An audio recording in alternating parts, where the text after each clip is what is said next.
Here I've got ZTE Axon 9 Pro, and let me show you how to perform a factory reset through the settings on the following device.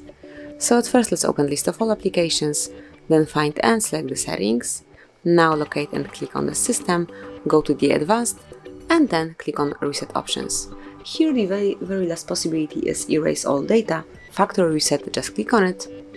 And now decide if you truly want to erase all data from your phone's internal storage, like your Google account, system and app data and settings, downloaded apps, music, photos and any other user data, and if you truly want to do it, just click on reset phone. Then if you have pattern, you have to enter it to confirm, and then one more time confirm that you would like to perform this operation because it cannot be undone, but if you are sure, just click on erase everything. And now wait a couple of seconds, a couple of minutes until your device is fully reset.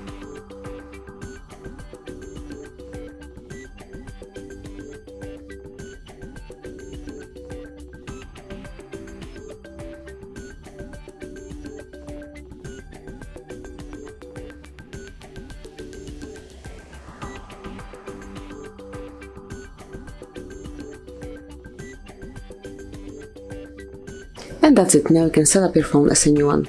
So that will be all, thank you for watching, please subscribe our channel and leave the thumbs up.